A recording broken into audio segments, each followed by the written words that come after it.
administradores de propiedad horizontal. Hoy vamos a hablar sobre la realización de asambleas frente a esas directrices de aislamiento preventivo obligatorio, cuál es la situación hoy, qué ha pasado con ellas, si se podían o no realizar, cuál era la fecha límite, en qué situación está, digamos, esa realización al día de hoy, y para eso nos acompaña un abogado experto, el doctor Federico, a quien agradecemos esta presentación. Doy paso entonces al doctor Federico y gracias a todos por conectarse. Bueno, muy buenos días para todos. Muchas gracias pues a la Lonja por darme la oportunidad de compartir estas inquietudes. Valga la pena, digamos, realzar la palabra, son inquietudes frente al tema, porque como lo veremos el día de hoy, pues hay muchas opiniones y hay muchas consideraciones frente a estos temas, pero todavía hay unas inquietudes que son muy importantes que nos planteemos y que miremos de pronto diferentes ópticas a las que se han manifestado, a las que hemos tenido acceso hasta este momento con respecto a estos temas de la realización de las asambleas en esta época, que es una época muy atípica, una época que nunca habíamos enfrentado ni como operadores jurídicos ni como administradores de propiedad horizontal, por las dificultades y por los retos que ha planteado pues la situación de la pandemia que nos tocó vivir. Entonces, muchas gracias a la Lonja y voy a empezar. Ya que nos saludamos, permítanme apagar la cámara para que nos concentremos mejor en la presentación, y si quieren, cuando planteemos las preguntas, volvemos a prender cámara. Muy bien. Entonces, el tema de esta reunión o el título que se le puso a la conferencia el día de hoy es realización de asambleas frente a las directrices de aislamiento preventivo obligatorio. Necesariamente para abordar este tema uno tiene que, digamos, devolverse un poco en el tiempo y partir, obviamente, en primer lugar de lo que teníamos consagrado en la Ley 675/2001, antes de que se presentara pues la situación de la pandemia del COVID-19, para mirar en qué estado estábamos antes de que se presentara lo que hemos llamado la contingencia. Entonces, lo primero que hay que tener en cuenta es que el panorama que teníamos en la Ley 675/2001 para las reuniones de asambleas de propietarios básicamente tenía dos tipos, o una categorización de dos tipos de asambleas. Las asambleas presenciales, que eran las asambleas tradicionales que habíamos hecho hasta ese momento, porque la verdad es que hasta el momento en que se presentó la pandemia, el tema de las asambleas virtuales era un tema que se mencionaba por excepción, no era la regla general eran las asambleas presenciales, que las tenemos reguladas en el artículo 39 a 42 de la Ley 675, la asamblea ordinaria, la que hacemos todos los años, con fines pues económicos y presupuestales, y las asambleas extraordinarias para atender las necesidades imprevistas urgentes que se lleguen a presentar en la propiedad horizontal. Y digamos unas variables que trae regulada la ley para efectos de esas asambleas presenciales, como son las asambleas universales, o sea, cuando están reunidos el 100% de los coeficientes de copropiedad; las asambleas de segunda convocatoria, cuando no se obtiene el quórum en la primera convocatoria. Digamos que ese es, desde el punto de vista presencial, lo que nosotros tenemos planteado. Bueno, y se me olvidaban las asambleas por derecho propio, que son las que prevé la Ley 675, cuando en condiciones normales no se hace la asamblea ordinaria en los 3 primeros meses del año, y se puede reunir la asamblea de propietarios por derecho propio el primer día hábil del mes de abril. También la Ley 675/2001 contemplaba las asambleas, o contempla las asambleas no presenciales, en los artículos 42, 43 y 44. En el 42, en el artículo 42, nos habla de una asamblea que se puede realizar por cualquier medio de manera inmediata, o sea, la que podríamos llamar la asamblea por medio de estas nuevas tecnologías, Zoom, Meet, Google, pero que pues obviamente en la época de redacción de la Ley 675 no existían. Estamos hablando de hace 20 años y estamos hablando pues de una realidad reciente en cuanto a estos medios de reunirse virtualmente. La 43, el artículo 43 que contempla las asambleas por comunicación escrita, las que llamamos también a veces asambleas por encuesta, en la que simplemente se le hace una pregunta al propietario, el propietario manifiesta su posición frente a esa pregunta de manera escrita, y un artículo, que es el artículo 44, que digamos que es la fuente del problema, como lo vamos a ver más adelante, acerca de, con respecto a la operatividad y a lo que la ley llama la eficacia de esas dos asambleas anteriores, o sea, la asamblea no presencial y la decisión por comunicación escrita. Eso existía en la ley 675 del 2001, o existe en la ley 675 del 2001. ¿Cómo es la consagración de las reuniones no presenciales? Detengámonos en las reuniones en la no presencialidad, que es, digamos, lo que nos concita hoy en día frente al tema, o lo que nos genera más inquietudes. Entonces dice el artículo 42, siempre que ello se pueda aprobar, habrá reunión de la Asamblea General, cuando por cualquier medio los propietarios de bienes privados o sus representantes o delegados puedan deliberar y decidir por comunicación simultánea o sucesiva de conformidad con el quórum requerido para el respectivo caso. Fíjense que les resalto con rojo y les subrayo esa expresión, porque esa expresión del artículo 42 es clave para lo que vamos a hablar más adelante. Aquí es claro que el legislador lo que quiere es que la reunión se lleve a cabo con el quórum requerido dependiendo de cada caso en particular. Y ya continúa, digamos, la disposición diciendo que en este último caso la sucesión de comunicaciones deberá ocurrir de manera inmediata de acuerdo con el medio empleado, de lo cual dará fe el revisor fiscal de la copropiedad. Y tiene un parágrafo que dice pues que regula ya el medio técnico por el cual se debe realizar la reunión. Miren ustedes, por ejemplo, que todavía habla de fax, cuando pues hoy en día el fax yo creo que poco o nada se usa. Entonces pues es una norma que básicamente estaba pensada para el año 2000, que fue cuando se empezó a tramitar en la ley, ni siquiera para el 2001 cuando salió expedida. Esa era, digamos, el avance tecnológico que existía en ese momento. De este artículo 42, entonces, les quiero resaltar lo que está en rojo en la presentación. La intención del legislador en el artículo 42 es que la decisión se pueda realizar de conformidad con el quórum requerido para el respectivo caso. El artículo 43 nos habla de la otra modalidad de reuniones no presenciales, decisiones por comunicación escrita. Serán válidas de las decisiones de la Asamblea General cuando convocada la totalidad de propietarios de unidades privadas. Y ahí les vuelvo a resaltar esa expresión del legislador, porque aquí lo que se ve la intención es que estén convocados todos. Fíjense que si hablamos de las dos disposiciones estamos llegando a la conclusión de que lo que debe propugnar o la intención del legislador era que se convocara la totalidad de los propietarios y que se tomara la decisión con el quórum correspondiente definido para cada caso en particular. O sea, la convocatoria a la totalidad de los propietarios. Los deliberantes, sus representantes o delegados debidamente acreditados expresen el sentido de su voto frente a una o varias decisiones concretas, señalando de manera expresa el nombre del propietario que emite la comunicación, el contenido de la misma y la fecha y hora en que se hace. En este evento, la mayoría respectiva se computará sobre el total de los coeficientes que integren el edificio en conjunto, y si los propietarios hubieran expresado su voto en documentos separados, estos deberán recibirse en un término máximo de un mes, contado a partir del envío acreditado a la primera comunicación. Una regulación, pues, de cómo se tiene que hacer esa asamblea por encuesta o esa asamblea por comunicación escrita. Aquí viene el problema.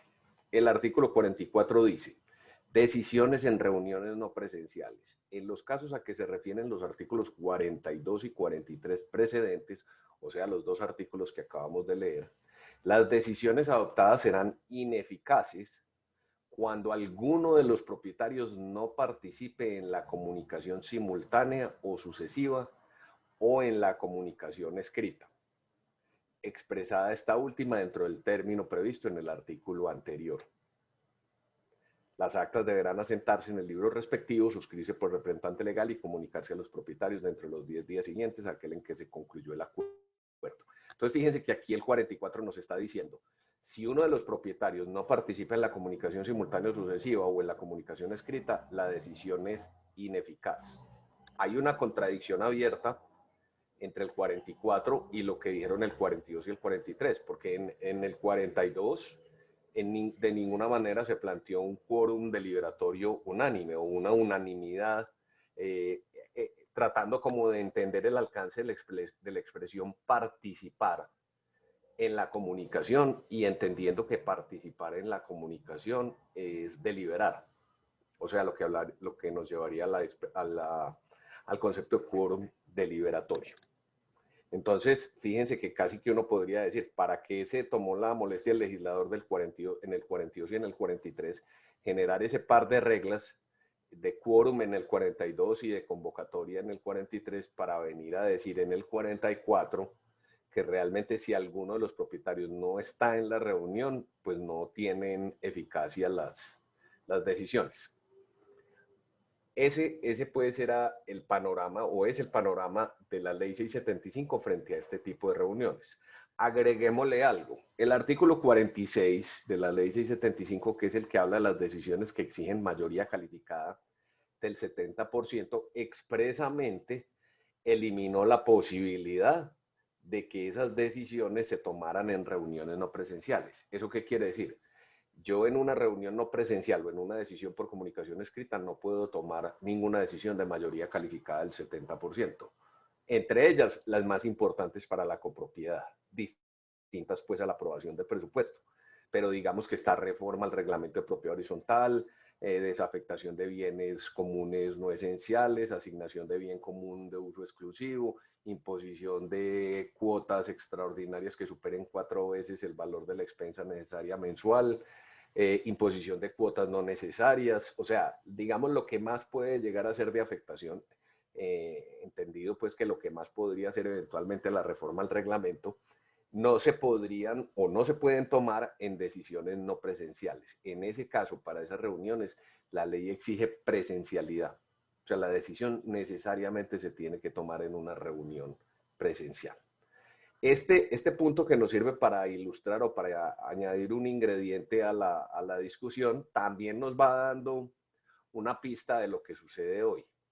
Si hoy fuéramos a tomar una decisión o necesitáramos una decisión en una asamblea de propietarios que implicara una reforma a los estatutos de la sociedad o una de esas decisiones de mayoría calificada del 70%, no lo podemos hacer por una asamblea virtual, porque tenemos una expresa prohibición de la ley en ese sentido.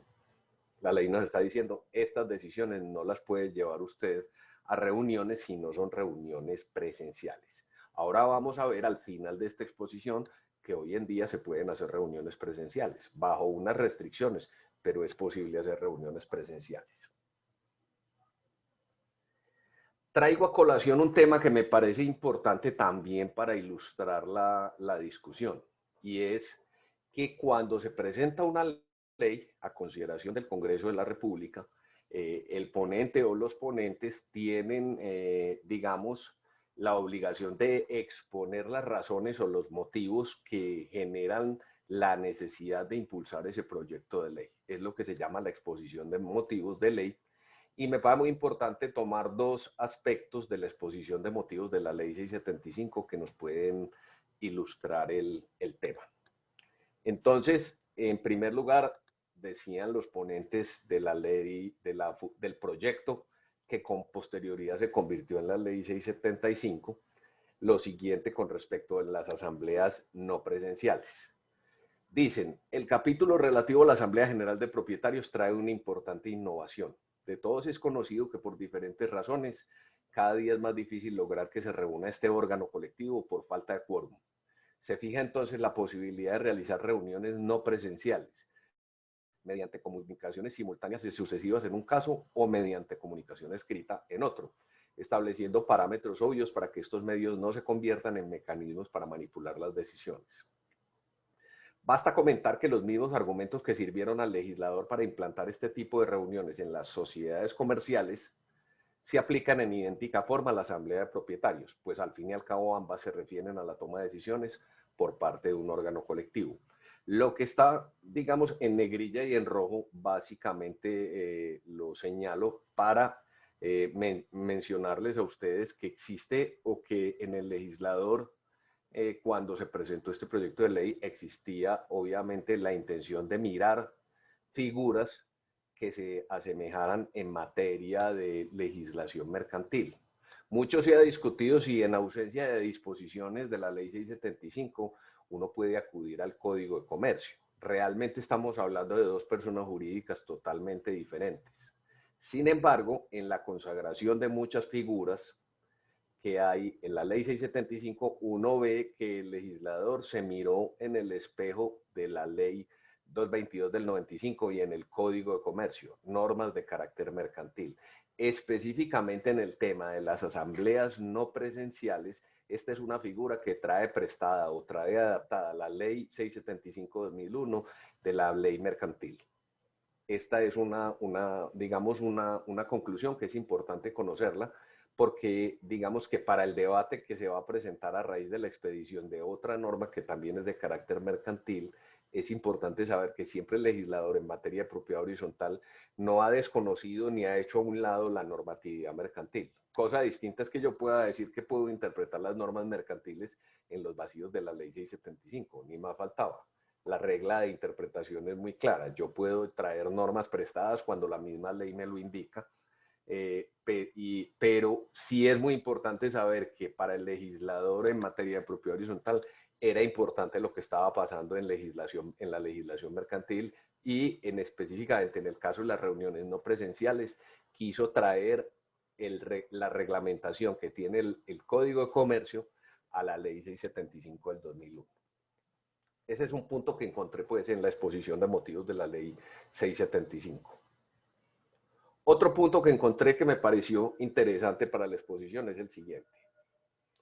Se resalta que en total son solo 9 las decisiones que exigen una mayoría especial. Luego se está otorgando un gran espacio a la autonomía de la voluntad del conjunto para que en sus reglamentos indique que otras decisiones deben ser tomadas con mayoría especial si lo consideran conveniente o necesario. En este punto es bien importante mencionar que para evitar las inequidades que en la práctica ha producido el exigir unanimidad para la toma de algunas decisiones, este proyecto ha llegado inclusive a prohibir de manera imperativa la estipulación de unanimidades en los reglamentos de propiedad horizontal. En caso de pactarse tal disposición, se tendrá por no escrita. Única excepción es la decisión relativa a extinguir la propiedad horizontal, que por obvias razones debe ser tomada por todos los afectados. Entonces, fíjense que este es otro punto de vista muy importante que tuvo en cuenta el legislador y que tuvo en cuenta quien presentó el proyecto de ley. Y era que hasta la expedición de la ley 675, en las regulaciones previas que había en materia de propiedad horizontal, ley 16 del 85, ley 182 del 48, específicamente en esta última, había decisiones que había que tomar por unanimidad. Y eran decisiones que en la práctica no se podían tomar. Porque es que cuando yo exijo la unanimidad para cualquier tipo de decisión, estoy condenando esa decisión al fracaso. Y lo mismo cuando considero que para efectos de poder posibilitar esa decisión, tiene que deliberar todo el mundo frente a un tema en particular, estoy condenando esa decisión al fracaso. En la práctica estoy dejando, digamos, lo que podría llamarse letra muerta frente a una disposición. Eso lo entendió el legislador que expidió la ley 675 del 2001. Fíjense que aquí en la exposición de motivos, para ese legislador, para esos ponentes, es muy claro que deben eliminarse las unanimidades en materia del régimen de propiedad horizontal, solamente dejando como excepción la extinción de la propiedad horizontal cuando es tomada por decisión de todos los propietarios. Adicionalmente, encontré esto frente al proyecto de ley. Cuando se estaba discutiendo la normatividad, los ponentes consultaron ampliamente, digamos, a los gremios. En ese momento la Lonja de Propiedad Raíz participó la Federación Nacional de Comerciantes, participaron los colegios de abogados y encontré los comentarios que hizo la Federación Nacional de Comerciantes FENALCO al proyecto de ley específicamente en este punto de las reuniones no presenciales y por comunicación escrita. Entonces, fíjense lo que le hacía ver FENALCO al legislador en ese entonces con respecto a esta consagración. Precisiones en cuanto a las decisiones en reuniones no presenciales y por comunicación escrita. Se considera importante traer este proyecto, este tipo de figuras que prevé la legislación comercial y se adecúan a los requerimientos actuales. Sin embargo, se presenta una contradicción entre lo regulado por los artículos 41 y 42 del proyecto, relativos respectivamente a las reuniones no presenciales y a las decisiones por comunicación escrita, y lo dispuesto por el artículo 43. Finalmente en la ley quedaron 42, 43 y 44. Aquí en este momento seguramente eran 41, 42 y 43. En cuanto a las decisiones que se adoptan en tales casos. Lo anterior, toda vez que el artículo 43 señala en los eventos a que se refieren los artículos 41 o 42 precedentes, las decisiones adoptadas serán ineficaces cuando alguno de los propietarios no participe en la comunicación simultánea o sucesiva o en la comunicación escrita, expresada esta última dentro del término previsto en el artículo anterior. Toda vez, dice FENALCO, que al condicionar la eficacia de las decisiones adoptadas por tales medios, participen la totalidad de propietarios, se estaría modificando las reglas generales de quórum de manera inconveniente, creándose una nueva causal de mayoría calificada que harían inoperantes tales figuras. Lo que realmente debe procurarse para salvaguardar el derecho de participación de los copropietarios es que la convocatoria de la asamblea se realice a todos los copropietarios, no siendo razonable que se exija la votación por escrito de todos. En tal sentido, lo procedente es circunscribir la ineficacia de las decisiones adoptadas en los eventos en que alguno de los copropietarios no fuere convocado, sin alterar la adopción de las decisiones por las mayorías referidas en los quórums previstos en la ley según el tema del caso. Lo que hizo el legislador en el artículo 43, que dijo que tenían que convocarse todos. O sea, era muy claro que lo que debía haber, o el principio era que la convocatoria se hiciera a todos los propietarios. Porque eso es, digamos, lo que me garantiza a mí mi derecho, digamos, de defensa y mi derecho de ejercer el derecho político que se deriva de mi calidad de propietario en propiedad horizontal, si delibero o no delibero. Pero el hecho de generar que para que la validez o para la eficacia de la decisión tuvieran que deliberar todos, fue, digamos, el principio que fue, digamos, que quedó plasmado finalmente en la ley, pese a que se le hizo ver al legislador que esa decisión, tal como estaba redactada, era una decisión inconveniente. Termina FENALCO diciendo, se solicita respetuosamente modificar en tal sentido el artículo 43, cuya redacción más clara sería la siguiente. En los casos a que se refieren los artículos 41 y 42 precedentes, las decisiones adoptadas serán ineficaces cuando alguno de los propietarios no fuere convocado. Eso fue lo que le insinuó en este comentario FENALCO al legislador. Desafortunadamente, eso no fue lo que quedó. Ese era nuestro panorama cuando llegó el bicho, por decirlo de alguna manera, a invadir el mundo entero. En esas estábamos. Entonces, llega este virus a cambiarnos, a revolucionarnos la vida, a trastocarnos la vida por completo. Y obviamente lo que se empieza a ver es una respuesta desde el punto de vista no del legislador como tal, no el legislador primario Congreso, sino a través de los decretos presidenciales que buscan, digamos, conjurar la situación y buscan brindar un marco para que se pueda afrontar en distintos aspectos la situación presentada por el virus. Entonces, lo primero que encontramos es, antes incluso de la expedición de los decretos que tienen que ver con el tema de propiedad horizontal, un decreto que tiene que ver aparentemente únicamente con el tema mercantil, que es el decreto 398 del 2020. Este decreto crea un nuevo capítulo en el decreto único reglamentario del sector comercio. Hoy en día, a través de una iniciativa de un gobierno anterior, se trató de hacer compilaciones de normas por sectores, porque pues desafortunadamente nuestro país es un país que tiene una una cantidad de normas que a veces es imposible manejar para los operadores jurídicos. Entonces, hace unos años hubo una iniciativa de compilar normas. Entonces, hay un decreto único reglamentario del sector comercio, hay otro decreto único reglamentario del tema de vivienda y normatividad urbanística, y así en varios sectores, digamos, de nuestras actividades económicas, hay decretos reglamentarios que buscaron ser o tienen el alcance de ser compilaciones normativas de cada una de esas normas que están dispersas en distintas regulaciones que expiden el Congreso, que expiden las autoridades correspondientes, los ministerios, las superintendencias, etcétera. Lo cierto es que este 398 de 2020, este decreto, básicamente lo que buscaba era hacer una claridad frente a un tema que existía en materia mercantil.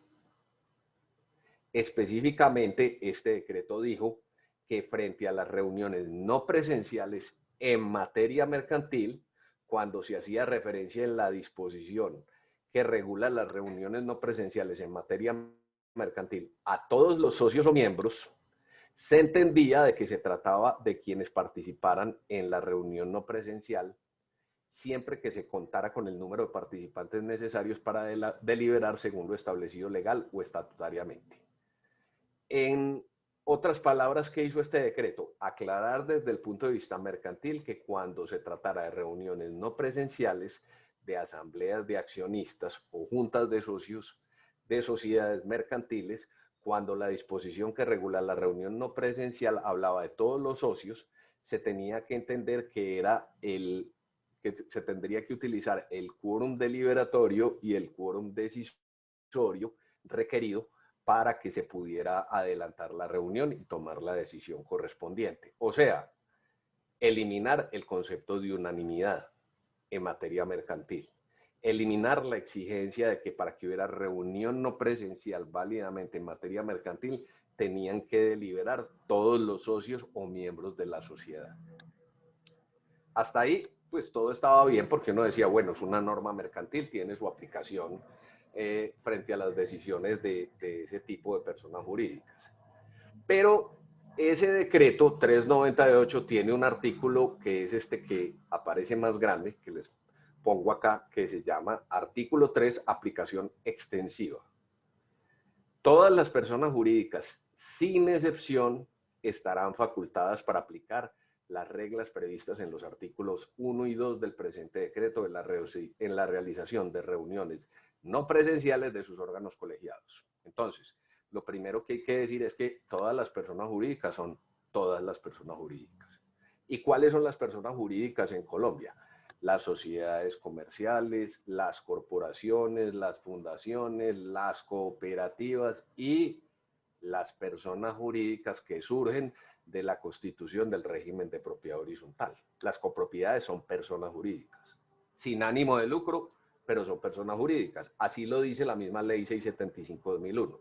Luego, desde el punto de vista de a quién estaba dirigida esta disposición, claramente era una disposición que se aplicaba a las propiedades horizontales, porque está dentro de la categorización que trae la ley. Incluso la ley es muy categórica cuando dice sin excepción. A todas las personas jurídicas sin excepción se le podrán aplicar la disposición. ¿Cuál es el efecto? El efecto es venir a solucionar la contradicción normativa de la ley 675/2001, porque aquí nos están diciendo, para las personas jurídicas copropiedades, estoy aclarando como legislador o como disposición normativa que cuando se exige que todo el mundo delibere, se puede aplicar la regla de que la deliberación se podrá hacer con el quórum establecido en el reglamento o en la ley y se podrá tomar la decisión con el quórum decisorio establecido en el reglamento o en la ley. O dicho de otra palabra, le quito el carácter o le quito la exigencia de que la decisión tenga que ser de carácter unánime y la circunscribo a la que se tome con el quórum deliberatorio y el quórum decisorio que se tenga que esté establecido en el reglamento y en la ley. O sea, este artículo soluciona el problema de la contradicción normativa entre los artículos 42, 43 y el 44 de la ley 675/2001.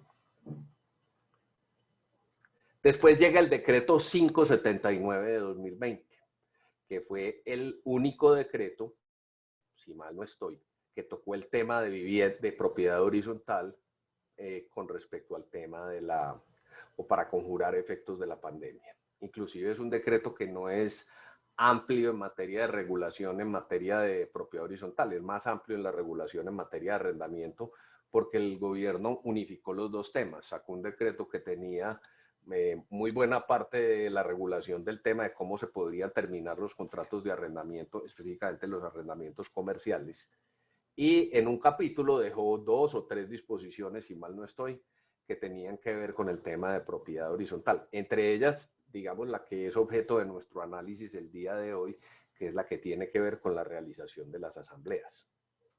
Fíjense cuáles fueron las motivaciones del gobierno para sacar el decreto 579 de 2020. Introducir al marco legal medidas sobre propiedad horizontal con el propósito de garantizar la regulación del pago de las expensas comunes necesarias por parte de los copropietarios, la preservación de los empleos a cargo, la prestación continua de los servicios comunes y cubrimiento de los costos fijos, la disponibilidad de recursos para el cumplimiento de pagos y obligaciones, inversiones necesarias con cargos a recursos propios de la copropiedad para evitar el deterioro de los bienes y pago de las contingencias que durante la emergencia se presenten con acciones dirigidas a conjurar los efectos de la crisis en la economía del país. O sea, la intención del gobierno era darle la posibilidad a la copropiedad de que pudiera funcionar, de que pudiera sobrevivir, de que pudiera tomar decisiones que son importantes para ella desde el punto de vista de su funcionamiento como tal. Digamos que con esa motivación se expide ese decreto 579 que, como les decía, para el tema de hoy solamente tengo propuesto como análisis el artículo 8, que es el que regula el tema de las asambleas de propiedad horizontal. Entonces dice ese artículo 8, las reuniones ordinarias de asamblea de edificaciones sujetas al régimen de propiedad horizontal de que trata la ley 675/2001 podrán efectuarse. 1. En forma virtual durante el periodo comprendido entre la vigencia del decreto y el 30 de junio de 2020, siguiendo los requerimientos del artículo 42 de la ley 675/2001 y el capítulo 16 del decreto único reglamentario del sector comercio, o sea, lo que acabamos de ver, el que introdujo la posibilidad de que las reuniones no presenciales no tuvieran que ser deliberadas por unanimidad, con la excepción que se extendió a todas las personas jurídicas, entre ellas la propiedad horizontal, y demás normativa legal y reglamentaria vigente aplicable a la materia. Entonces, dice este decreto que hasta el 30 de junio se podía realizar en forma virtual la asamblea ordinaria. Fíjense que estamos hablando de reuniones ordinarias, teniendo en cuenta la ley 675 del 2001 y el decreto único reglamentario del sector comercio en lo que fuera aplicable, que ya vimos que era lo que le era aplicable. Y en segundo lugar, de manera presencial, a más tardar dentro del mes calendario siguiente a la finalización de la declaratoria de emergencia económica, social y ecológica. Aquí tenía unas regulaciones complementarias, la norma que dice que si no fuera convocada la asamblea se podría reunir por derecho propio el día hábil siguiente al mes calendario de que trataba el numeral 2 del inciso anterior, en el lugar que se indicara en el reglamento o en su defecto en las instalaciones del edificio conjunto a las 8 p.m., reproduciendo, digamos, lo que la ley 675 del 2001 trae para reuniones por derecho propio. Y el tema de una obligación de abstenerse de imponer sanciones por no asistencia presencial de los copropietarios a las asambleas ordinarias presenciales, pues buscando que el propietario que realmente tuviera inquietudes por su salud frente a asistir a una reunión de asamblea ordinaria presencial no fuera sancionado por la no asistencia a la asamblea en aquellos reglamentos de propiedad horizontal donde estaba contemplada esa sanción. Fechas importantes para aplicación de la norma anterior.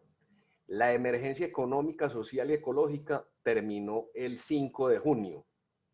Por lo tanto, el plazo a que se refiere la disposición transitoria contenida en el numeral 2 del artículo antes transcrito venció el día 5 de julio de 2020. O sea, La asamblea presencial que contemplaba el artículo 8, había plazo para hacerla hasta el 5 de julio de 2020. Vale la pena y hay que entender que eso no quiere decir que en este momento no se pueda hacer asamblea presencial. Lo que estaba regulando en ese momento el gobierno era lo que sucedía en el momento en que sale el decreto. Hoy en día puede haber asamblea presencial, ya vamos a... Porque el tema del aislamiento, esto iba muy de la mano del aislamiento y el tema del aislamiento ha ido avanzando y ha ido modificándose. Más adelante lo vamos a ver en qué condiciones o bajo qué restricciones. Y el otro tema importante que hay que tener en cuenta, la otra fecha, es que la posibilidad de hacer asambleas virtuales, asambleas ordinarias virtuales, estaba prevista hasta el 30 de junio de 2020, en la medida en que se podrían llegar a aplicar, digamos, la disposición que incluía la posibilidad de aplicar el decreto único reglamentario, según lo que dice acá. Viene entonces el problema, que es, digamos, todos esos antecedentes, me disculpan ustedes, eran necesarios para poder ilustrar la discusión. No podía llegar yo a aterrizar con la pregunta donde ustedes, sin haberles contado todo esto que ha pasado, mientras tanto, porque es importante tener, digamos, por lo menos el conocimiento de qué había antes de que se planteara el problema. El problema es el que ustedes con seguridad han visto mucho, pues porque ha sido difundido, digamos, por medios, por redes, a través de las inquietudes que ustedes como administradores seguramente han planteado o han recibido, y es el siguiente. La pregunta, después del 30 de junio de 2020, ¿se puede aplicar el decreto 398 de 2020 para la realización de asambleas virtuales? Esa es la pregunta. ¿Cuál es la importancia de aplicar el decreto 398-2020 o que se pueda aplicar el decreto 398-2020?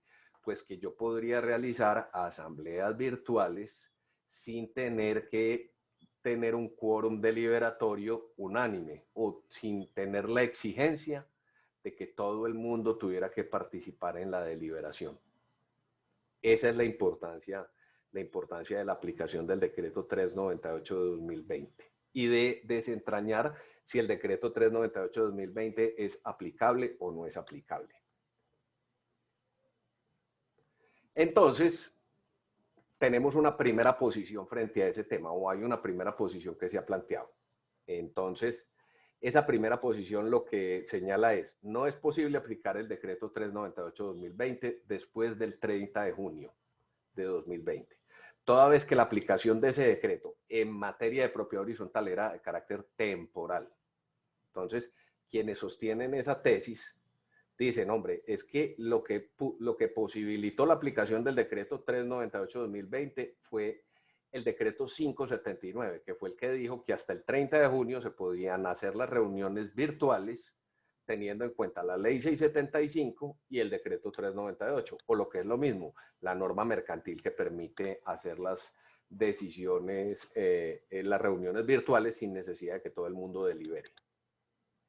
Y quienes así argumentan dicen, basta leer el decreto para darse cuenta que solamente esa remisión normativa tiene un alcance temporal hasta el 30 de junio de 2020. O sea, a partir del 1 de julio, ya si usted va a hacer una decisión, una reunión virtual, perfectamente la puede hacer, pero ya no puede aplicar el decreto 398, ya se tiene que ir con la normatividad de la ley 675 del 2001, nada más. Argumentos a favor de esa posición. Recientemente hemos conocido pronunciamientos, tanto del Ministerio de Comercio como el Ministerio de Vivienda, a favor del hecho de que no se puede aplicar el decreto 398-2020 después del 30 de junio. Aquí se los menciono, pero básicamente esas posiciones apuntan a esa conclusión. Dice, por ejemplo, en este que es el del Ministerio de Comercio. Por lo tanto, la convocatoria de las asambleas de propietarios tendrá que efectuarse conforme lo determinen los reglamentos de propiedad horizontal, específicamente en lo atinente a su citación y los quórums para sesionar y tomar decisiones, en concordancia con lo dispuesto por la Ley 675-2001. De acuerdo a lo expuesto, se tiene que los efectos del artículo 8 del decreto legislativo 5 de 2020 concluyeron el 30 de junio de 2020. Este es un concepto o una respuesta a un derecho de petición que hizo el Ministerio de Comercio, yo creo que hace por ahí más o menos un mes o mes y medio, o por lo menos fue cuando se empezaron a conocer estos pronunciamientos. Entonces, dice el Ministerio de Comercio, si se convocan asambleas extraordinarias de propietarios, se tendrán que aplicar las condiciones especiales previstas para este tipo de asambleas contempladas en los respectivos reglamentos de propiedad horizontal. Ahí simplemente recordarles algo, el decreto 579 de 2020 regulaba la realización de asambleas ordinarias, no de asambleas extraordinarias. Si hoy en día fuéramos a citar una asamblea, en mi concepto es una asamblea extraordinaria, aunque tenga el mismo objeto de aprobar el presupuesto, nombrar miembros del Consejo de Administración, nombrar revisoría fiscal, o sea, lo que nombramos habitualmente como en asambleas ordinarias, si lo hiciéramos, por ejemplo, en el mes de noviembre, por decir algo, porque no lo hemos podido hacer a lo largo del año, para mí, Federico Benjar, eso es una asamblea extraordinaria, porque la ordinaria es la que define la ley 675 para realizarse en los 3 primeros meses. Lo que pretendió el gobierno con el decreto 579 fue darle alcance a reuniones de asamblea que previamente habían sido citadas cuando se decretó el aislamiento obligatorio, pero con un límite temporal. Ahora, el mensaje no es, usted no puede tomar ese tipo de decisiones en una copropiedad ahora. Claro que sí se pueden. De hecho, se necesita tomarlas para que la copropiedad pueda subsistir.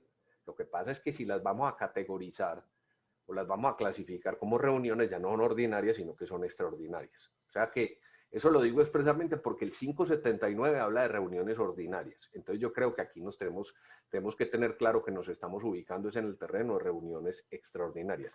Sin embargo, aquí el Ministerio de Comercio nos está diciendo, si se convocan asambleas extraordinarias, tiene que aplicarse el reglamento de propiedad horizontal. Porque el 398, según este concepto, ya no se puede aplicar en materia de propiedad horizontal. Después viene el Ministerio de Vivienda, con otra respuesta a un derecho de petición, en la que concluye, sin embargo, se deben cumplir con las disposiciones que sobre convocatoria, verificación de identidad, mayorías, medios de comunicación sucesiva o simultánea establece para este caso la legislación de propiedad horizontal, o en su defecto la reglamentación adoptada en el decreto 398 del 2020 para lo no previsto en la ley 675-2001, con relación al desarrollo de las reuniones virtuales o no presenciales, lo anterior durante el periodo comprendido entre la vigencia del decreto 579-2020, esto es, entre el 15 de abril y el 30 de junio. ¿Qué dice el Ministerio de Vivienda acá? Que se puede aplicar el decreto 398 en vigencia o bajo el periodo establecido como vigencia para su aplicación en el decreto 579, o sea, 15 de abril y 30 de junio. 15 de abril fue la fecha que se expidió el decreto 579. O sea, está de acuerdo con otra expresión y con otra explicación, está de acuerdo con lo que acababa de decir el Ministerio de Comercio en esa respuesta a ese derecho de petición. Segunda posición, quienes sostienen que es posible aplicar el decreto 398-2020 después del 30 de junio de 2020 a las reuniones de asambleas de propietarios que se vayan a realizar de manera virtual. Y básicamente esa posición se sustenta en el hecho de que el decreto 398, permitió extender esa disposición para todas las personas jurídicas, incluidas las propiedades horizontales. Ahora, argumentos a favor de esta posición. Casualmente, pues ha sido muy particular el tema de la evolución de los conceptos. Venimos en que en el orden de los conceptos es así como se los he presentado. Primero salió el del Ministerio de Comercio diciendo que no estaba de acuerdo con la aplicación del 398 y como a los días, 3, 4 días, salió el del Ministerio de Vivienda o se conoció el del Ministerio de Vivienda. Después se conoció un segundo concepto del Ministerio de Comercio, contradictorio parcialmente con respecto al al artículo, al concepto rendido anteriormente que acabamos de mencionar, o sea, diciendo que sí es posible aplicar el decreto 398 de 2020, pero con una particularidad, y es que, como ven ustedes ahí en rojo y en negrilla, este concepto del Ministerio de Comercio dice que sí se puede aplicar el decreto 398-2020, pero para reuniones ordinarias de los máximos órganos de dirección de las personas jurídicas. Y dice expresamente, no para otras sesiones de órganos tales como consejos de administración, ni para la citación a reuniones extraordinarias de tales asambleas. La verdad es que leyendo ese concepto, pues me hubiera gustado poderlos conseguir, incluso les cuento que los estuve tratando de buscar como para dárselos como un valor agregado de la conferencia. No los pude descargar, no los pude descargar porque cuando uno entra a las páginas del Ministerio de Comercio, el Ministerio de Vivienda y de Superintendencia de Sociedades, estos que son respuestas de derecho de petición no son fácilmente localizables, o por lo menos yo no encontré el camino para localizarlos y descargarlos. Si algún día los podemos conseguir, si la lonja los puede conseguir de alguna manera, pues sería muy bueno tenerlo como soporte, porque pues ahora vamos a ver cuál es el verdadero alcance de estas respuestas y de estas posiciones, pero de todas maneras es importante porque finalmente son argumentos de las autoridades con respecto al tema. Cierro ese paréntesis. Me parece muy extraño este segundo concepto del Ministerio de Comercio, pues primero que todo me parece que es muy particular que una entidad diga primero que sí y después diga que no, o en el caso que nos ocupa primero que no y después diga que sí, pero que condicione ese sí a que sean reuniones ordinarias. Realmente yo no encuentro cuál es el argumento para decir que si sí se pueden hacer, solamente se puedan hacer en reuniones ordinarias. De hecho, encontraría argumentos para pensar que si uno está a favor de esta posición, también debería permitir la realización de las reuniones extraordinarias. Porque vuelvo y les digo, el decreto 579 expedido por el gobierno de la emergencia era para reuniones ordinarias, no para reuniones extraordinarias. Y lo que estamos es comparando con una norma de carácter general, que es el decreto 398, que no hace distinción entre reuniones ordinarias y reuniones extraordinarias. Él está hablando de reuniones presenciales. Ni tampoco hizo distinción en cuanto a que ese decreto 398 para las personas jurídicas tendría una aplicación temporal. Eso no lo encuentran ustedes en la regulación del decreto 398. Entonces, este concepto del Ministerio de Comercio pues me genera dudas en cuanto a la razón por la cual haya distinguido y haya centrado la posibilidad en asambleas ordinarias. Sin embargo, es un argumento a favor de la aplicación del decreto 398. Y el último que salió, que pudo haber salido hace por ahí unos 2 días, es este oficio de la Superintendencia de Sociedades, en el cual la Superintendencia de Sociedades concluye: conforme a lo anteriormente expuesto, el decreto 398-2020 es aplicable a todas las personas jurídicas, entre las cuales se encuentran las enunciadas anteriormente. Eso no lo transcribí acá porque estos son todas transcripciones que hice de lo que pude, digamos, extractar, o del extracto más importante de lo que manda, de los pantallazos de los conceptos. Pero antes, o cuando aquí este concepto habla de las enunciadas anteriormente, es básicamente esa enunciación de cuáles son las personas jurídicas en nuestra legislación que les mencionaba hace un rato: las corporaciones, las fundaciones, las sociedades, las cooperativas y las propiedades horizontales. Entonces continúa diciendo la Superintendencia de Sociedades, sin distinguir si son privadas o públicas, con ánimo de lucro o sin ánimo de lucro. O sea, se aplica a todas las personas jurídicas del decreto 398-2020. Entonces, digamos que en esos términos está planteado el debate hoy frente al tema de las reuniones virtuales. Tenemos una contradicción normativa entre los artículos 42 y 44 de la Ley 675-2001, que nos genera la duda de cuál norma debemos aplicar. Si debemos aplicar el artículo 42 o debemos aplicar el artículo 44. O lo que hay es un vacío legislativo derivado de la contradicción, derivado de que en una primera parte me digan que el quórum para tomar la decisión es el que está establecido en la normatividad y después me diga que se necesita un quórum deliberatorio unánime. O sea, una abierta contradicción entre las dos disposiciones. Entonces, hay un vacío, hay una contradicción normativa hay, digamos, una situación o hay un limbo, digamos, para efectos de resolución de ese conflicto.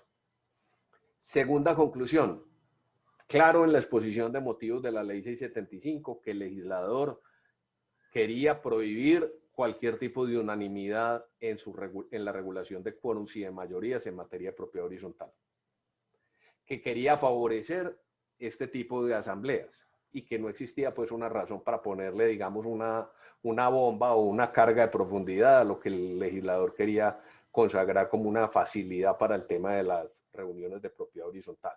Segunda consideración, el legislador mira hacia las normas mercantiles. El decreto 398-2020, que es el que nos está generando la duda de si se aplica o no, es una norma mercantil. Y no solamente es una norma mercantil, es una norma mercantil que dice que se aplica a todas las personas jurídicas.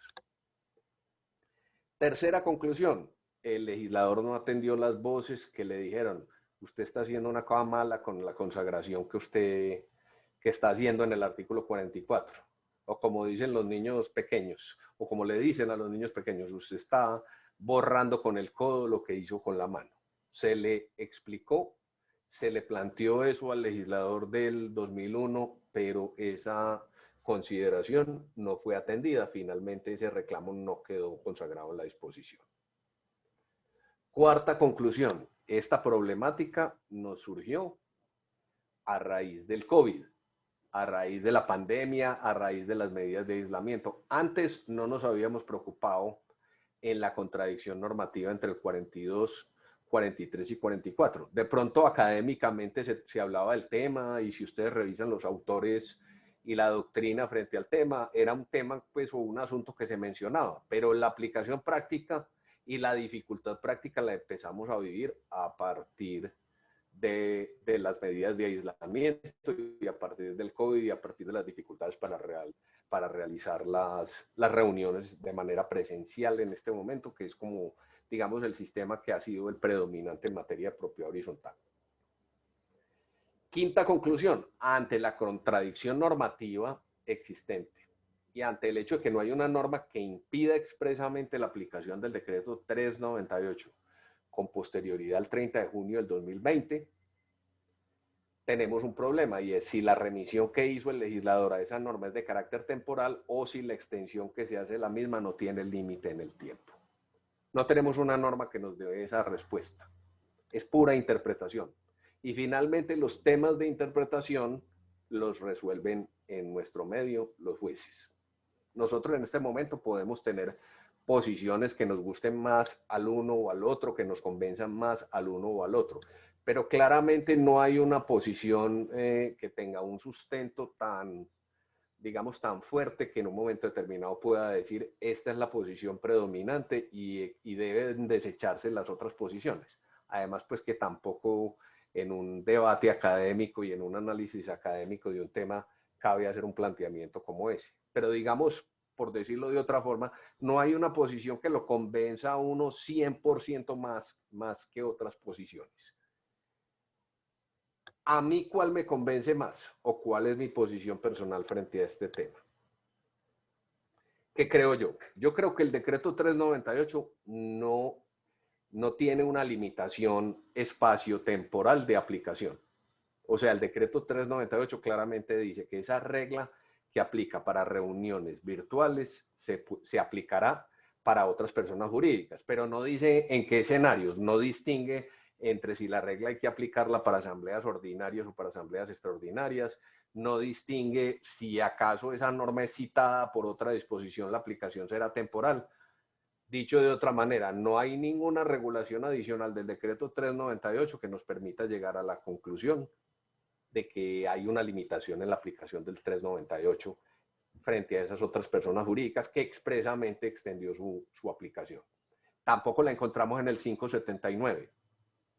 Lo que pasa es que como el 579 es una norma de carácter temporal, se ha interpretado y se ha entendido que vencido el ámbito de aplicación de esa norma temporal, la remisión que se hace al decreto 398 ya no debería operar, porque fue una remisión de carácter temporal, pero no tenemos una norma que expresamente no lo diga. Sí tenemos una norma que es el decreto 398 que nos da la posibilidad de aplicarla a todas las personas jurídicas. tenemos unos conceptos contradictorios entre las entidades, que como les decía, ¿cuál es el alcance de esos conceptos? No es un alcance vinculante, son interpretaciones con autoridad. O sea, ninguna de esos pronunciamientos equivale a una sentencia judicial o a una definición judicial del tema.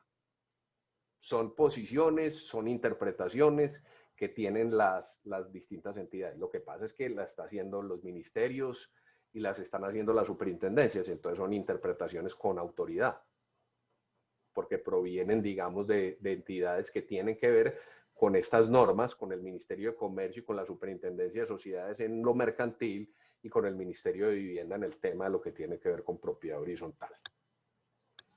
¿Qué más considero yo? Hay una necesidad urgente, apremiante de las copropiedades de reunirse y de decidir temas de variada índole en tema de aislamiento. Y finalmente, como para concluir, para mí es preferible que una norma produzca efectos a que no los produzca.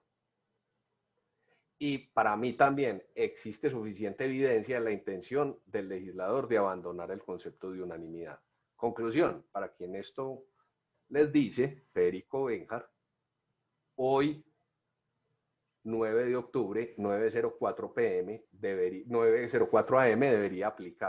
debe aplicar el decreto 398 para la realización de las asambleas. ¿Por qué? Porque hay un vacío, una contradicción normativa que se deriva a un vacío normativo, porque hay una norma que expresamente está dando la posibilidad de solucionar el problema que tiene la ley de propiedad horizontal, una norma que adicionalmente dice que se extiende a todas las personas jurídicas, aunque se puede interpretar que esa norma es de alcance temporal, no hay una prohibición expresa de aplicación o una restricción frente a esa temporalidad de aplicación. Hay unas necesidades que hay que solucionar y desde el punto de vista del legislador de propiedad horizontal, me parece que es mucho más importante y la intención es que las copropiedades puedan solucionar sus problemas desde el punto de vista de la realización de asambleas, tomar las decisiones que les son importantes y existe la posibilidad de darles solución a ese tema, que finalmente es el querer del legislador, no solamente el de la ley 675, sino también el del decreto 579, el del decreto temporal, donde veíamos claramente que el gobierno lo que quiere es que las copropiedades subsistan.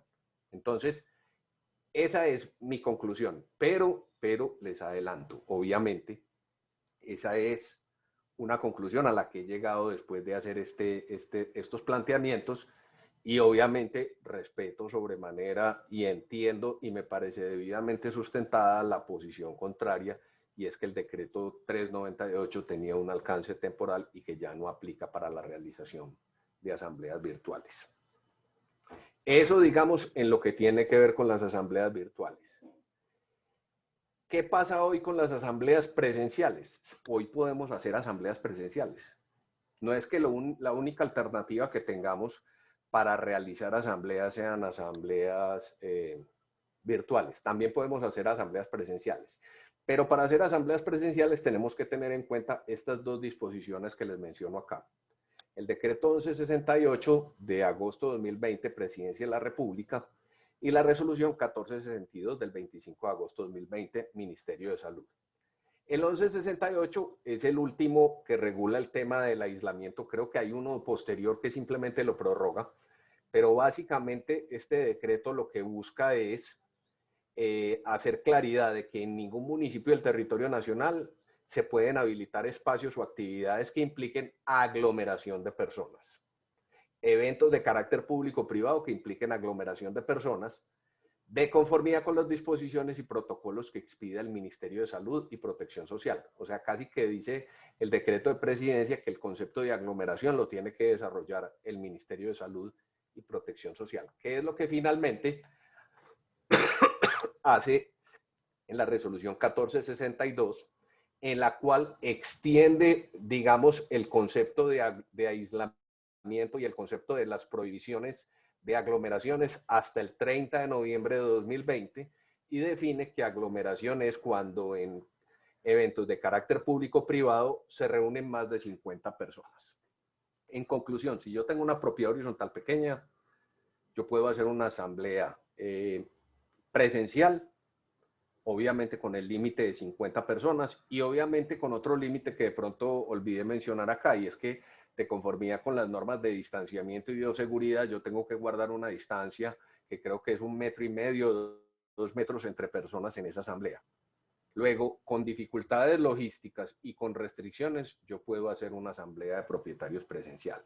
El otro camino que puedo utilizar para hacer asambleas de propietarios presencial, bajo, digamos, estas restricciones, ya en asambleas que sean multitudinarias, es previamente a la asamblea hacer un trabajo de sensibilización de los propietarios frente al conocimiento de los temas de la asamblea y al hecho de que se plantee, digamos, la delegación a través de poderes en algunos de esos propietarios que representen, digamos, la voluntad de toda la copropiedad, de manera que no estén deliberando personas de manera presencial que excedan el límite de las 50 personas. O sea, reunir poderes de manera previa, con un trabajo previo que se haga la asamblea, y hacer una asamblea de carácter presencial con todos esos apoderados.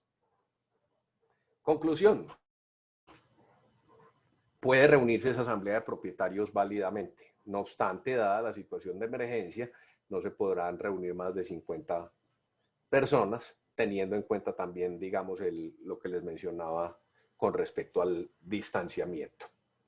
Eso, digamos, es lo que tenía para plantearles. Yo creo que a continuación vamos a tener un espacio para poder hacer preguntas. No sé cuál sea la metodología que haya planteado o que vaya a plantear la lonja para efectos de resolver esas preguntas. Yo he visto que por acá ha habido preguntas por el chat. Sí, así Por es. las preguntas, entonces ya dejo esto en manos de María Alejandra. Muchísimas gracias, doctor Federico. Muy clara y muy completa la explicación. Realmente nos deja herramientas muy valiosas a todos los administradores, para todos los administradores de propiedad horizontal. Vamos a dar paso a algunas preguntas, pues no sin antes agradecerle nuevamente por esta exposición y agradecerle a todos los que se han conectado. Tuvimos más de 100 personas conectadas y tenemos algunas preguntas para resolver, pero antes también quería invitarlos a que a todos los administradores que hoy nos acompañan, que se sigan conectando, porque para nosotros, para el gremio, es muy importante, son muy importantes estos espacios de capacitación, son muy importantes todos esos temas que pueden ser de utilidad y que de pronto ustedes están preguntando. Así que este es el primero de, bueno, no es el primero, ya hemos tenido muchos, pero queremos que sea algo muy periódico y para eso necesitamos la ayuda de todos nuestros administradores afiliados. Los invitamos a que todos esos temas que son de interés para ustedes, que tienen dudas, donde de pronto necesitan mayor claridad, nos pueden escribir y nos cuenten para que hagamos otras más de este tipo de jornadas, pues con la compañía de todos nuestros abogados expertos y cercanos al gremio. Voy a pasar entonces a, bueno, y nos pueden escribir al correo jurídica@lonja.org.co esos temas que hoy les estén de pronto causando algunas consultas, inquietudes mejor. Primera pregunta nos las hace uno de nuestros asistentes y nos pregunta, ¿se puede establecer una reunión mixta entre no presencial y presencial para tomar las decisiones de mayoría calificada si esto está contemplado en los estatutos? Pues si está contemplado en los estatutos, bienvenido, bienvenido sea, porque en todo caso hay muchas remisiones de tipo normativo a que se realicen esas asambleas de conformidad, están contemplados en los reglamentos. La reunión mixta como tal no está contemplada en la ley 675 del 2001, pero si ustedes revisan el decreto 398, en el decreto 398 hablan de reuniones de carácter mixto, Entonces, yo pensaría que en principio no hay razón para no. Si estamos predicando que las reglas del decreto 398 se aplican a la propiedad horizontal, o sea, si comulgamos con esa posición, podríamos perfectamente contemplar la reunión mixta, máxime que, como está planteando la pregunta, esa reunión mixta está contemplada en el reglamento de propiedad horizontal. Para mí el hecho de que esté contemplada en el reglamento de propiedad horizontal, digamos, es la clave, porque finalmente nos quedaría la discusión de si se aplica o no se aplica el 398, pero si está establecido en el reglamento de propiedad horizontal, yo creo que da más posibilidad de triunfar con sostener pues que se puede hacer. Perfecto. Nos preguntan por aquí si en una copropiedad que no se ha visto afectada por la pandemia y se le ha hecho frente a todo, con el presupuesto de 2019, ¿se puede tomar la decisión de no hacer asamblea? Pues yo pensaría que finalmente el objetivo de hacer la asamblea ordinaria es actualizar el presupuesto y aprobar los presupuestos frente a las necesidades. Si una copropiedad dice, yo tengo con el recaudo que vengo haciendo, con los fondos de la copropiedad, yo puedo seguir atendiendo la situación sin necesidad de hacer asamblea, yo pensaría que no habría, no, por lo menos no hay una sanción que yo recuerde en la ley 675 que diga qué le puede pasar a una copropiedad por no hacer asamblea. O sea, el concepto es más qué le pasa o qué no puede llegar a tener una copropiedad de conveniencia si deja de hacer esa asamblea. O sea que al Hay de contrario, pronto, yo pensaría que si es capaz la copropiedad de sobrevivir de pronto con unos incrementos establecidos en las cuotas, con los incrementos automáticos que a veces traen los reglamentos, pues perfectamente podría obviar la situación. Ahí de pronto le podríamos agregar a la persona que nos pregunta el riesgo en el que queda la asamblea, perdón, pues la copropiedad mejor, de una asamblea por derecho propio, que si no hace la asamblea, pues cualquier copropietario puede reunirse y establecer que fue, pues cualquier grupo de copropietarios podría llegar a hablar de una asamblea por derecho propio si no se cumple de pronto con esa obligación. Lo que pasa es que en este momento el problema sería cuándo se podría hacer la asamblea por derecho propio, porque la ley 675 habla de la asamblea por derecho propio en el mes de abril. Y el decreto 579 habló de la asamblea por derecho propio por allá como en Julio, junio o en julio. Julio. Entonces ya asamblea por derecho propio, la única manera que uno pudiera decir que hay asamblea por derecho propio, pienso yo que es en esos tiempos que estaban consagrados o en la ley o en el decreto. Yo pienso que no, yo pienso que si hoy fueran a citar esa asamblea, que no se quiere citar en la pregunta, o que se pretende, o que existe el interrogante de si es necesario citarla mejor, hoy sería una asamblea extraordinaria. Y entonces me parece que la figura de la asamblea por derecho propio de pronto Sí, no, creo que ya es no cierto, opera ya bien. también les pasaron los tiempos. Esa es una conclusión importante. No por tener que aprobar presupuesto, no por tener que definir consejo de administración, vamos a hacer asambleas ordinarias en noviembre o en octubre. ¿No? Ya el tiempo de la asamblea ordinaria pasó. Ya estas son asambleas extraordinarias. Lo que pasa es que la temática es la misma. La decisión que vamos a tomar, que se debió haber tomado en una asamblea ordinaria, es la misma, pero ya no es una asamblea ordinaria, es una asamblea extraordinaria. Exacto. Por aquí también nos hacían una pregunta en ese sentido, y es que si ya son asambleas extraordinarias, entonces no se podrían tocar temas de varios, sino solamente lo que se estipule dentro de la convocatoria. Totalmente de acuerdo. Si el famoso tema de proposiciones y varios abierto, que se plantea o que se ha planteado como costumbre en las asambleas ordinarias, en una asamblea extraordinaria no es posible. No quiere decir que yo no pueda tocar otros temas. Si yo tengo inquietudes sobre temas particulares de convivencia, de manejo de bienes comunes, yo perfectamente los puedo tocar, pero los tengo que incluir en el orden del día para ser tratados.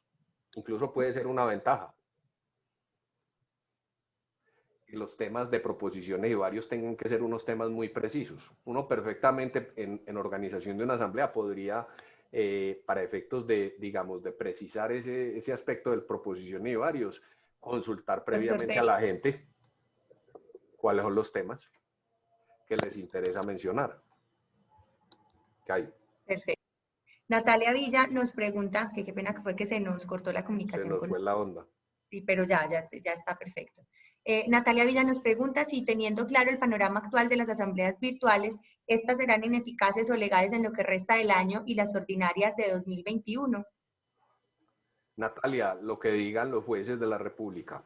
Yo te puedo dar mi posición. Yo pensaría que perfectamente se debería poder hacer una asamblea dándole aplicación al 398 sin necesidad de que estuvieran presentes. Me parece que hay un punto que no se puede dejar a un lado y es claramente la intención del legislador de que todo el mundo sea convocado. O sea, pienso que la convocatoria debería ser meticulosamente realizada de manera que no le puedan decir a uno que no fue convocado alguno de los propietarios. Pero me parece que ya para efectos de la deliberación como tal, si damos validez al decreto 398 y si damos aplicación al 398, podríamos hacer la reunión. Obviamente que esto es una apreciación personal mía. No te puedo garantizar que la decisión vaya a ser declarada ineficaz, incluso en el entendido de que hay quienes piensan que por ser ineficacia no requeriría declaración judicial. A mí me parece muy dudoso y eso es un debate jurídico, digamos, ajeno al objeto de nuestra charla del día de hoy. Sin embargo, finalmente quien define si unas decisiones fueron válidamente adoptadas o no es un juez. Yo no podría garantizar que en una decisión judicial no triunfe la otra posición diferente a la mía. Yo simplemente con la reunión o digamos con el objeto de esta charla pretendía mostrarles a ustedes lo que está pasando, las dos posiciones como están planteadas, mi posición personal frente al tema, pero de ninguna manera puede dar uno una respuesta categórica frente al asunto. Perfecto. Les recuerdo a todos los participantes hacer sus preguntas por la plataforma de Question and Answer. Ahí van a ver Q&A, que es donde podemos recibirlas y manejar, digamos, más fácil las preguntas, porque vemos algunas que están enviando al chat. Nos pregunta otro participante y que si se realizaron las asambleas y se tomaron decisiones y nadie las impugna, ¿se puede continuar con esas decisiones? Pues yo pensaría que sí, y eso no es solamente en este caso, ese es un principio general de la validez de las decisiones. Pues yo pienso que una decisión que válidamente fue adoptada no habría razón para suspenderla porque se han encontrado pronunciamientos y opiniones a favor y en contra de la manera como se tomó. Yo pienso que las decisiones gozan de una presunción de validez, mientras que la autoridad judicial o la autoridad correspondiente no las haya declarado inválidas. Perfecto. Aquí nos preguntan por una copropiedad de 90 copropietarios en la que se citó asamblea, pero solo 20 propietarios enviaron el formato con datos personales y correo y por eso la administración la cancela. Pregunta qué deben hacer los propietarios y cómo pueden citar una asamblea extraordinaria los copropietarios. Pues la segunda pregunta es como lo acabamos de ver, la asamblea extraordinaria la pueden citar presencial con las restricciones que hicimos o virtual también en el entendido de que existe la discusión de que si todos tendrían que participar o si solamente tienen que participar con base en las mayorías establecidas en el reglamento de propiedad horizontal y en la ley. Frente a la que citaron y solamente 20 respondieron, estamos hablando de qué tipo de asamblea, de una asamblea de decisión por comunicación escrita. Sí, entiendo yo. No lo manifiesta, pero habla de extraordinaria. Sí. Si son 90 copropietarios, tendría que ser virtual. Sí, pues en el entendido de que no lo fueran a hacer por poder. Si fuera a ser virtual, tenemos exactamente el mismo problema del artículo 44.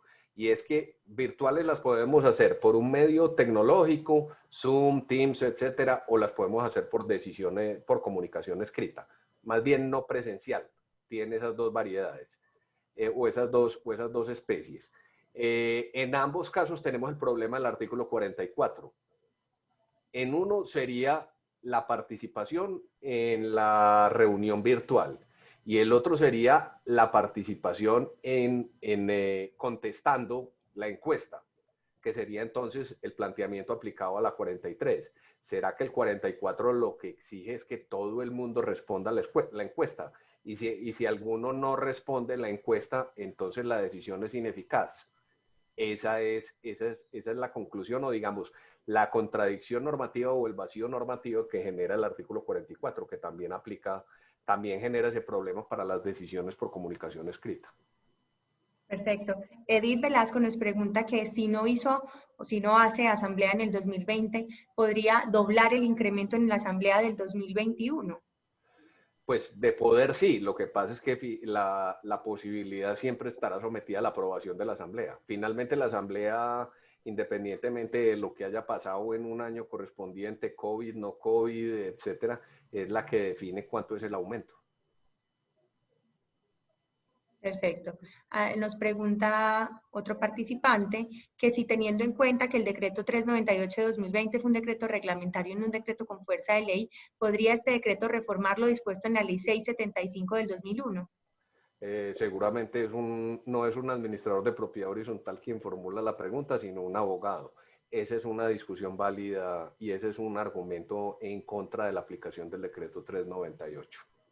Como les digo, yo simplemente hago los planteamientos de lo que a mí me parece y de lo que a mí me parece como posición más válido y atendiendo obviamente a llenar ese vacío que se genera en el 42 y 43. Pero quien participa o quien hace el planteamiento tiene toda la razón. La ley 675 es una ley y el decreto 398 no tiene el mismo rango legislativo. Por aquí nos preguntan que si de no hacer la asamblea en 2020 se pueden hacer en conjunto las dos, pues realmente sería una asamblea, Sí, sino que se haría en 2021. Creo sí, que no es que yo creo que las hay que ahondar decisiones, tanto, digamos, del ¿cierto? 2020 no se tomaron, simplemente el 2021 se va a aprobar el presupuesto que en el 2021 necesita la copropiedad para vivir y obviamente ahí se tendrán que hacer los ajustes que por alguna razón no se pudieron hacer en el 2020, de todo tipo desde el punto de vista presupuestal. Así es. Y por aquí otro participante nos pregunta que si entonces esas reuniones de asamblea que se efectúen hoy, aunque previamente no se haya desarrollado una asamblea ordinaria, tendrían el carácter de extraordinarias. Yo creo que sí, yo pienso que las asambleas ordinarias están definidas en la ley como unas asambleas que se tienen que realizar en un Fecha. momento específico, en una fecha en particular. En el caso en particular de este año 2020, el decreto 579 las permitió hacer por fuera de esas fechas por la circunstancia extraordinaria que vivimos casualmente en el momento en que debían realizarse, pero pues ya en este momento yo no creería que pueden llamarse asambleas ordinarias, creería que son asambleas extraordinarias. Bueno, ya vamos llegando a las últimas preguntas de nuestro módulo de preguntas y respuestas. Por aquí Natalia Villa nos pregunta que si un consejo puede tomar la decisión de mantener el no cobro de intereses de mora en el pago de las expensas comunes. Un consejo puede mantener el no cobro de intereses de mora en el pago de expensas comunes. Pues más allá pues de que es un tema que no atañe única y exclusivamente a lo que estamos hablando de hoy, yo pienso que dentro de las políticas de cobro en una copropiedad perfectamente se puede establecer para motivar el recaudo que no se cobren los intereses de mora. Eso lo hemos discutido mucho y yo tengo una posición personal frente al tema. Yo lo que creo es que no se podría condonar es el capital. Esa es mi posición personal, pero los intereses de mora, finalmente los intereses de mora son rendimientos o terminarán siendo como rendimientos de la copropiedad.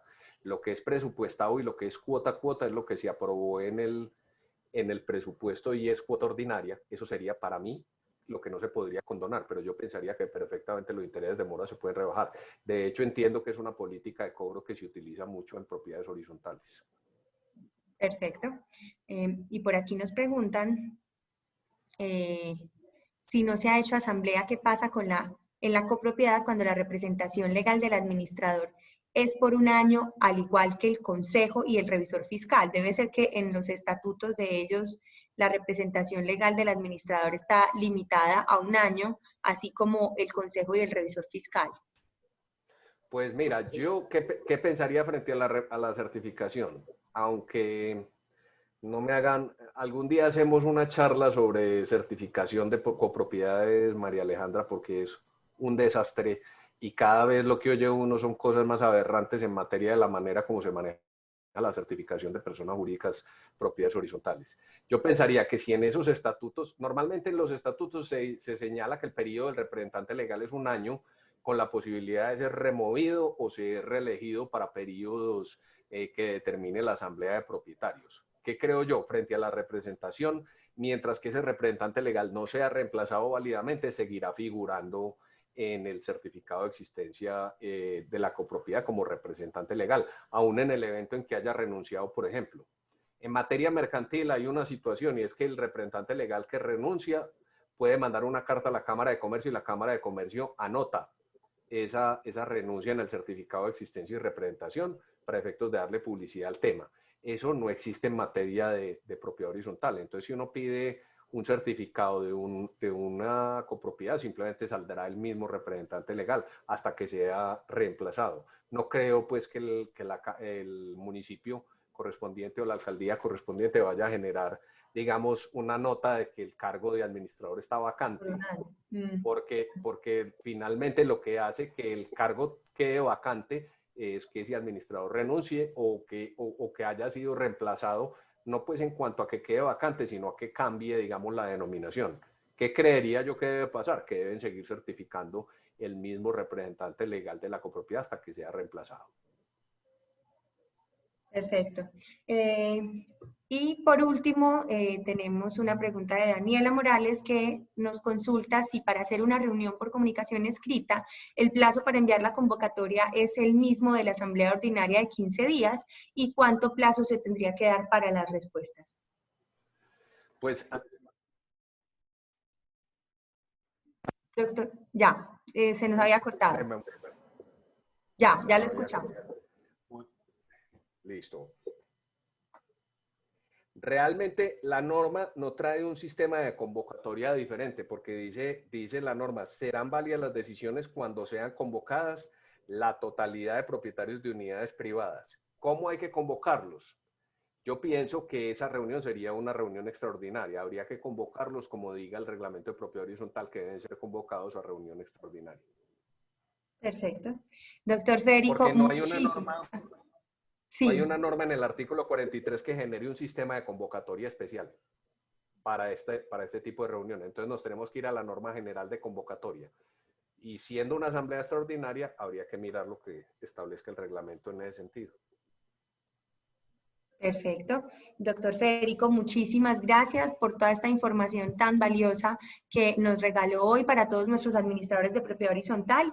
Finalmente, para despedirlos, les recordamos que estas jornadas para los administradores vamos a estarlas realizando una vez al mes con toda la temática que veamos que es de interés y mucho mejor si pueden ser ustedes los que nos den ese insumo, los que nos cuenten, los que nos escriban, nos digan todos esos temas que de pronto están consultándoles más, que de pronto les generan dudas, para que los tratemos en estos espacios que estamos pensando para ustedes. Muchas gracias por acompañarnos y que tengan un muy feliz día, doctor Federico. Gracias a usted por esta presentación. Muchas gracias y que estén muy bien.